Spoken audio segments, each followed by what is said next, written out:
2021년 3월 네 번째 주간 가정예배 소요리 문답 23번째 시간입니다. 우리에게 적용된 구속.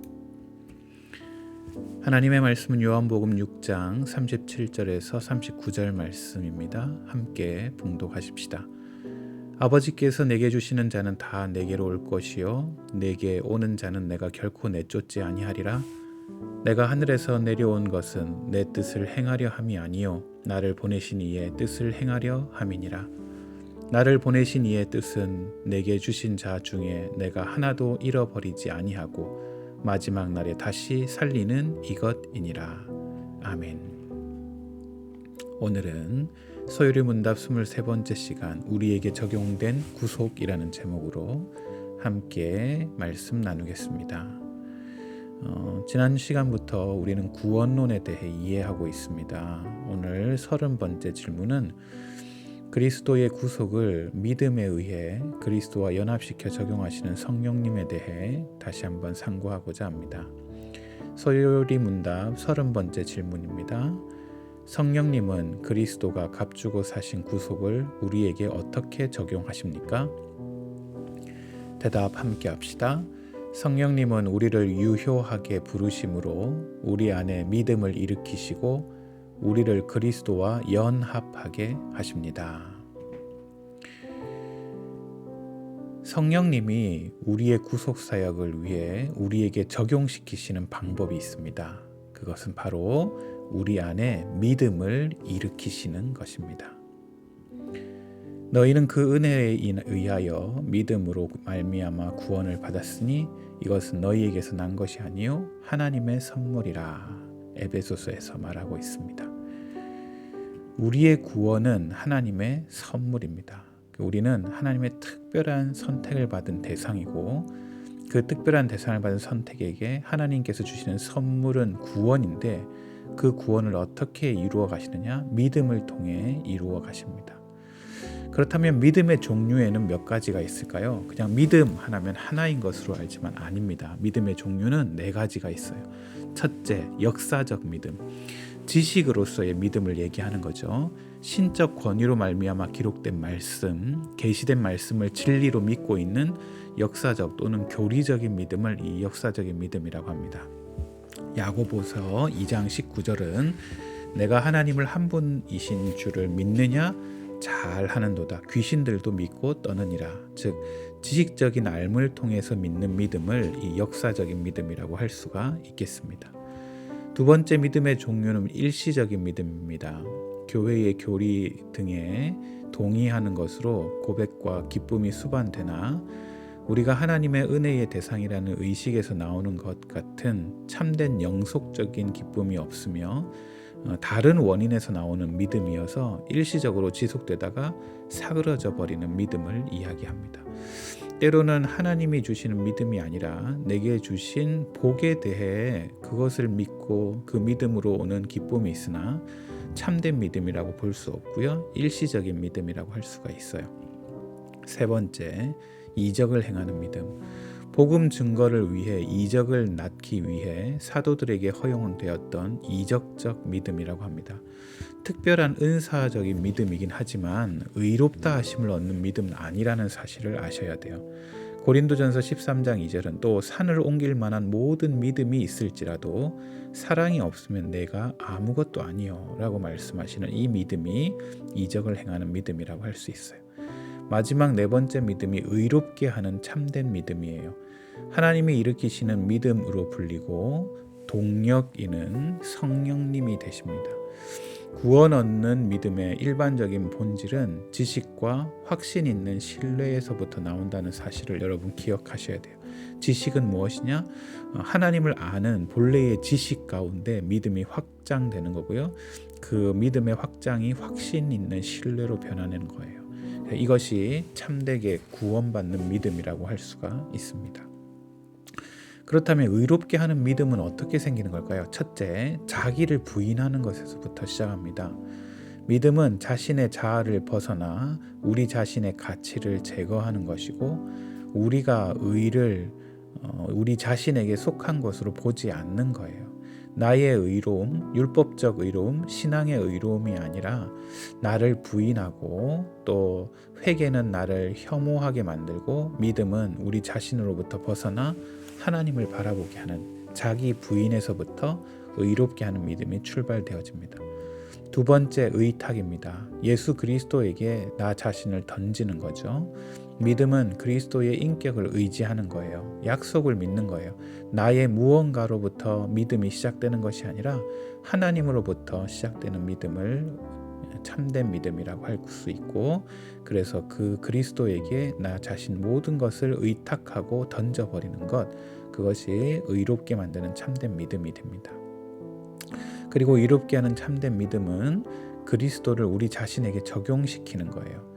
자, 약이 있어요. 효능이 아주 좋은 약이라고 하더라도 손으로 붙잡고만 있으면 아무 유익이 없어요. 그리스도의 피는 마치 만병통치약과 비교돼요. 믿음에 의해 우리가 복용하지 않으면 우리의 영혼을 치유하지 못해요. 자, 어떻게 복용하느냐? 이걸 요한복음 1장 12절은 영접하는 자 곧 그 이름을 믿는 자들에게는 하나님의 자녀가 되는 권세를 주셨다 하는 이 영접함을 이야기하는데, 영접함이란 그냥 단순하게 지적인 동의를 이야기하는 것이 아니라 예수 그리스도를 내 인생과 삶에 적용시키는 것을 의미하는 거죠. 자, 성령님은요, 우리를 그리스도와 이렇게 연합하게 하십니다. 믿음을 통해서 우리를 예수 그리스도 하나 되게 하시는 거죠. 그 연합의 결과 예수님과 교제하는 관계가 되고요. 기도를 통해 하나님께 말씀드리고 성경 말씀을 통해 하나님의 음성을 듣는 이 연합의 결과를 얻게 됩니다. 너희를 불러 그의 아들 예수 그리스도 우리 주와 더불어 교제하게 하시는 하나님은 미쁘시도다. 고린도전서에서 말씀하시죠. 자, 그렇다면 연합의 방식은 어떠냐? 마치 머리와 몸의 관계와 마찬가지입니다. 머리가 몸의 모든 것을 조종하듯이 우리는 그리스도께 순종하며 살아야 합니다. 몸의 일부이면서 제멋대로 행동하면 그 몸은 정상적인 기능을 수행할 수 없듯이 그리스도와 연합한다는 것은 이 머리의 말을 잘 듣는 순종하는 삶을 이야기합니다. 연합된 자의 도리는요, 바로 열매를 맺는 것입니다. 인간의 열심과 좋은 인격으로 하나님의 일을 할 수 없습니다. 오직 성령 충만한 사람만이 하나님이 원하시는 열매를 맺을 수 있습니다. 나는 포도나무요 너희는 가지라. 그가 내 안에 내가 그 안에 거하면 사람이 열매를 많이 맺나니 나를 떠나서는 너희가 아무것도 할 수 없음이라. 여러분, 가지가 열매를 맺기 위해 수고하는 게 아니에요. 가지는 나무에 잘 붙어 있기만 하면 나무에서 공급되어지는 그 수액으로 열매가 만들어지는 거예요. 그러면 우리가 참된 믿음을 어떻게 알 수 있습니까? 열매를 통해 알 수 있습니다. 첫째, 그리스도에게 최고의 가치를 부여하고 있느냐? 그게 우리의 믿음을 참된 믿음인지 아닌지 구별합니다. 우리의 삶의 최우선순위가 그리스도인지 점검하셔야 돼요. 가치 있는 진주를 사기 위해 기꺼이 전부를 지불할 의사가 있는지도 알아보셔야 돼요. 예수 그리스도가 정말 가치 있는 보화라면 그것을 우리의 인생에 얻기 위해 우리의 전부를 드릴 수 있는 각오가 필요한 거 아니겠습니까? 두 번째, 참된 믿음을 어떻게 알 수 있느냐? 참된 믿음은요, 정화시키는 믿음이에요. 믿음은 불이 금속 가운데 있는 것처럼 우리 영혼 속에 있어요. 그래서 우리를 정화시키고 순화시킵니다. 도덕은 외면을 깨끗하게 하지만 믿음은 우리의 내면을 깨끗하게 하고요. 믿음이 우리의 마음을 지성소로 만듭니다. 그래서 우리의 영혼이 순결하게 만드는 거죠. 그게 참된 믿음의 증거입니다. 세 번째 참된 믿음의 증거는 바로 순종적인 믿음이에요. 믿음은 우리의 의지를 하나님의 의지로 바꾸어 놓습니다. 믿음은 하나님의 부르심에 부응하는 겁니다. 하나님이 의무를 명하신다면 믿음은 순종하게 되어 있어요. 아브라함에게 하나님이 나타나셔서 말씀하실 때 장래의 유업으로 받을 땅에 나아갈 때 갈 바를 알지 못하고 그저 갑니다. 하나님이 말씀하시면 순종하는 것, 그것이 바로 참된 믿음의 모양이라고 할 수 있어요. 네 번째 참된 믿음의 모양은 바로 동화하는 믿음입니다. 영혼을 그 대상의 형상으로 변화시키는 거예요.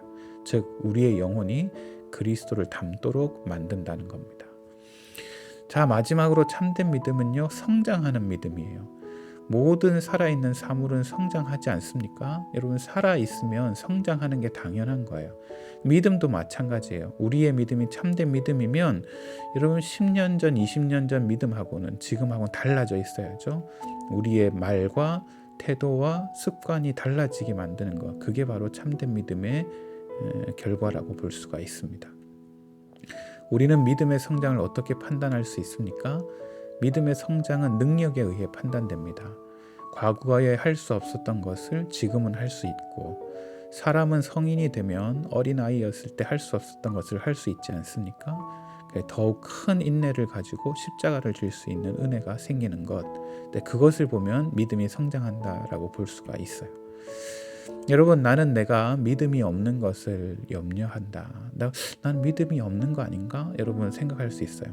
믿음이 연약한 것과 믿음이 없는 것을 구별을 해야 돼요. 믿음이 없는 것은 성령께서 믿음을 달라고 간구하고 기도해야 되고요. 믿음이 연약한 것은요, 연약한 믿음이라도 강한 그리스도를 영접할 수 있어요. 어린 아이의 손도 강한 아버지 어머니의 손을 잡을 수 있듯이 연약한 믿음이라도 예수 그리스도를 영접할 수 있어요. 하나님의 약속은 강한 믿음에 대해 주어진 것이 아니라 참된 믿음에 주어진다는 사실도 아시고, 약한 믿음도 열매를 맺을 수 있어요. 포도나무를 보세요. 약한 나무와 가지임에도 불구하고 주렁주렁 수없이 많은 열매를 맺는 거 보시죠. 약한 믿음도 자랄 수 있다는 사실을 여러분 또한 기억하셔야 됩니다. 어떻게 이 30번 질문을 실천할 수 있을까요? 적극적인 믿음? 여러분, 그건 교회의 본질을 훼손시킬 수가 있어요. 무슨 말이냐? 믿음은 우리 속에서 만들어내는 게 아니에요. 생산품이 아니란 거예요. 여러분, 믿음은요, 하나님의 은혜가 성령님의 역사하심으로 자연스럽게 우리 가운데 주어지는 결과라는 걸 아셔야 돼요. 그래서 이 믿음은 구원의 은혜와 함께 성령님께서 우리에게 주시는 선물이라는 것을 기억하셔야 돼요. 고린도전서에서는 다른 사람에게는 같은 성령으로 믿음을, 어떤 사람에게는 한 성령으로 병 고치는 은사를 주시더라라는 거죠. 여러분, 믿음의 은사를 받은 성도는 주님의 은혜에 대해 감사하고 찬양하며 겸손히 섬기셔야 합니다. 그렇지 않다면 여러분, 그 믿음으로 인해서 영적인 교만의 자리에 빠지게 되고요. 은사를 주장하는 교회일수록 서로 사랑하고 연합하는 자리에서 하나 되지 못하는 신뢰들은 주위에서 종종 보게 됩니다. 성령 하나님의 구속 역사가 인간적인 그 어떤 도모 앞에서도 제한받지 않아야 한다는 사실을 여러분 꼭 기억하실 필요가 있습니다. 성도들에게 믿음을 일으키시고 효력 있는 부르심으로써 그들을 그리스도와 연합시키게 하시는 분은 여러분 성령 하나님이에요. 내 의가 아니고 나의 행동이 아니라 성령 하나님께서 나를 믿음을 일으키시고 그리스도와 연합시키시는 분이다 라는 사실을 꼭 주지하셔야 합니다. 함께 생각해 볼까요? 성령님께서 그리스도의 구속사역을 우리에게 적용시키시는 방법은 무엇입니까? 다시 한번 생각해 보시고, 믿음의 종류에는 어떤 것이 있으며 나는 어떤 믿음에 속한다고 생각하는가 한번 곱씹어 보세요. 마지막으로 구원받는 참된 믿음은 어떻게 알 수 있는지 점검해 보고 하나님 앞에 나의 믿음을 점검해 보시기를 바랍니다. 2021년 3월 네 번째 주간 가정 예배입니다. 우리에게 적용된 구속, 우리에게 하나님께서 구원을 베푸시기 위해 성령 하나님을 통해 믿음 주심을 깨달으시고 그 믿음의 가운데 또 한 주간 여러분의 가정과 자녀와 자녀 손들 하시는 일 가운데 우리 하나님의 은혜와 평강이 가득하시기를 우리 주님의 이름으로 축복합니다. 감사합니다.